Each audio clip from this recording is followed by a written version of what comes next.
In this video, we're going over cybersecurity governance and why it matters. Hi everybody, welcome to StudioSec. Thank you for watching.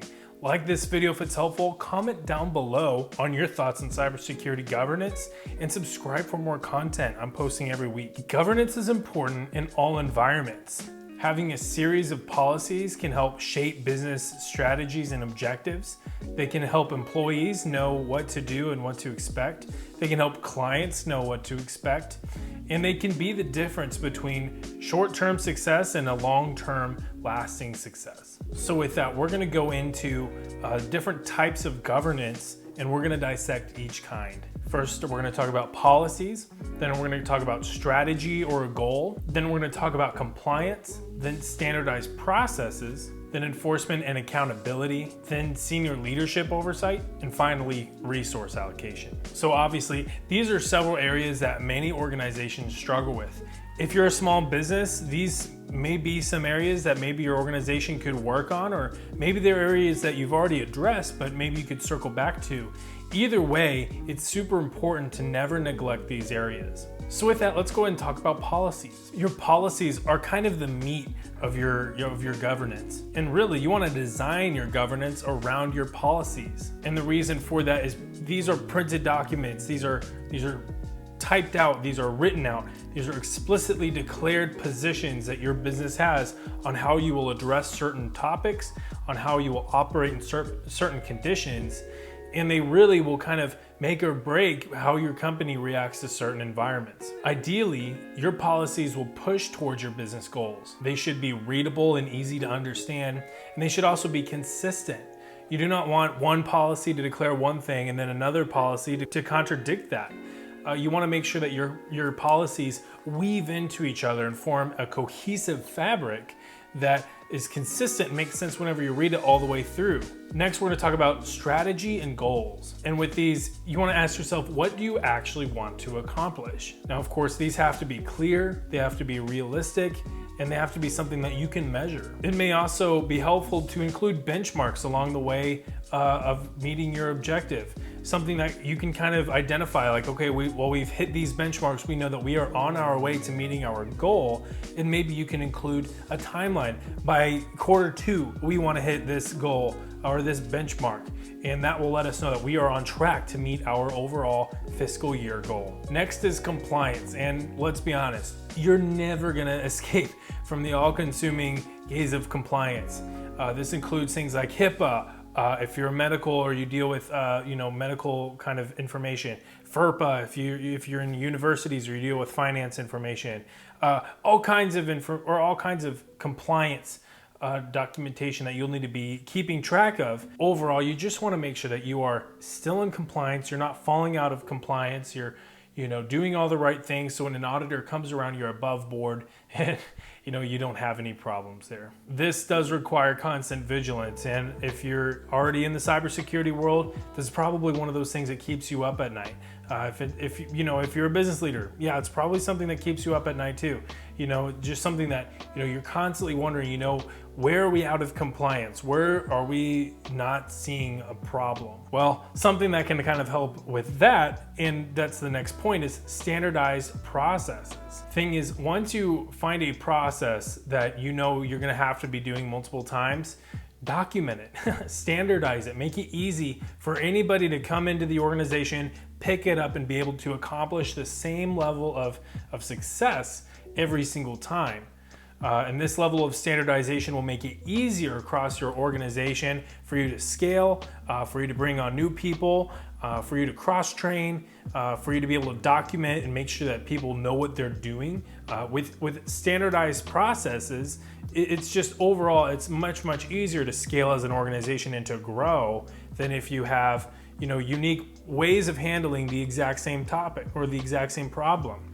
If you're to use the analogy, if you're skinning the cat multiple different times, well, that's not going to be helpful for a new person that comes on. They're going to have to interpret their own way to skin the cat. You want to make sure that you have your document way of skinning this cat, and And yeah, wow, we're doing a lot of skinning these days. I'm a cat person too, so that hurts. All in all, standardized processes should make complex tasks easy, make it easier for other people to pick it up, learn it, and move on. But they're also really helpful to reduce complexity.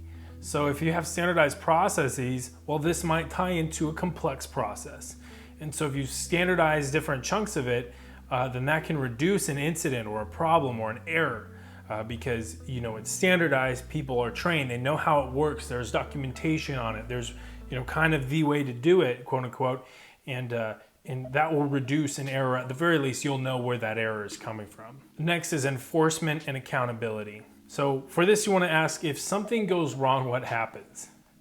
And that's not really a fun question to ask because it might actually expose some pretty scary things in your mind that could happen. But mainly what you want to be focusing on is, how is your organization holding itself accountable? How is it making sure that it is staying in compliance? How is it making sure that things are rolling just fine, and no one's stealing money, or you don't have a bunch of ports open on a server that weren't supposed to be open, stuff like that. Enforcement and accountability really just make sure that people know you're doing the right thing, they're doing the right thing, and you can build that trust and know that you're both moving in the right direction and you can accomplish your objectives. Generally, enforcement and accountability will be declared in your policy. So let's say if you're the Chief Information Security Officer, you may be the enforcement arm of certain policies.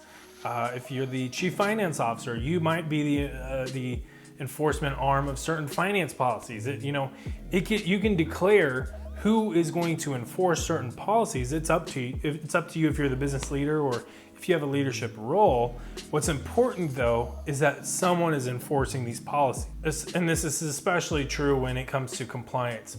If you're not enforcing those policies, they will when they arrive to audit your company, and it'll be tough. Next, we want to make sure that we have senior leadership oversight. Now, this probably won't be hard. I bet your senior leadership will probably already want to be involved, but just in case you have a very relaxed senior leadership, you want to make sure that they're involved and that it's explicitly put in policy, which senior leader is directly responsible for a certain policy, for a certain procedure, for certain goals and objectives.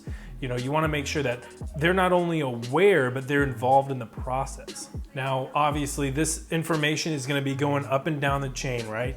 The chain of command. You're going to want to make sure that you have a streamlined flow of information where it's not that much time between where information is learned at the lowest level for it to travel to the highest level and then be sent back down, or a reaction or a response sent back down.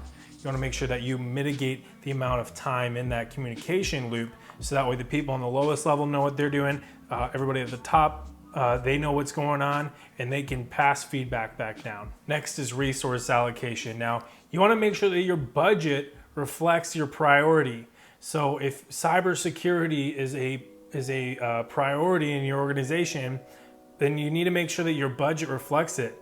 Now, of course, we've talked about a little bit before, but if we haven't, cybersecurity is one of those things where it's going to be a cost and it will not directly produce profit for you, but it will make sure that you keep what you have, right? So if it's a priority, if something is truly a priority, you want to make sure that you are funding it, that you're making sure that it has all the resources it needs to succeed, and you're not, shoveling just pennies over to it and saying, you got to do what you got to work with what you have.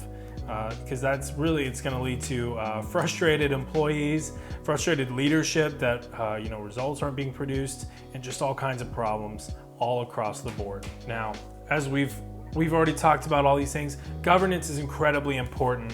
It can really be the difference between long-term success and overall strategic failure. You want to make sure that you're hitting all of these things, preferably at the same time. But not only do you want to hit these things once, you want to do constant refreshes. You want to do an annual review. You might do biannual review with certain policies, but you want to make sure that you're going back through and you're saying, okay, what policy is needing an update, what policy is still good to go. We'll sign off on it, and if it's updated, you don't want to continue to pass those out to your employees, to any clients that might need to know, to any auditors that might need to know. You know, you want to make sure that you're really squared away on governance, because again, that's the core. Once you have that core, and if you want to use the analogy of a body, right? We use the analogy that policies are the muscle, they're the meat of your governance.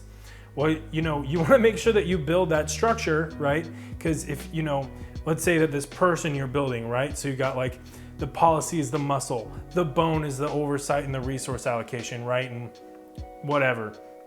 And let's say we have this complete person that kind of makes up your governed business, right? Or your self-governed business.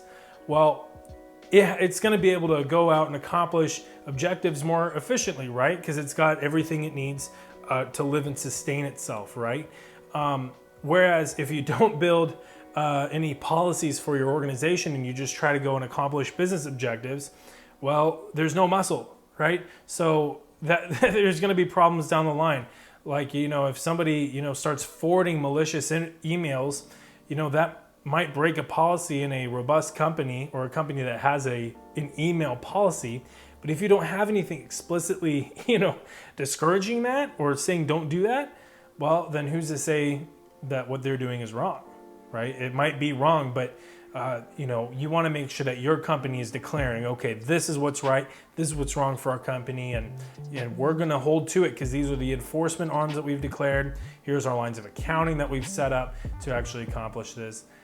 And once you have that down, you'll be able to see some long-term strategic success. So with that, we've talked a lot about cybersecurity governance and just about governance in general. Maybe you're not, part of cybersecurity and you're watching this, and this, I hope this is helpful, right? So if it is, smash the like button.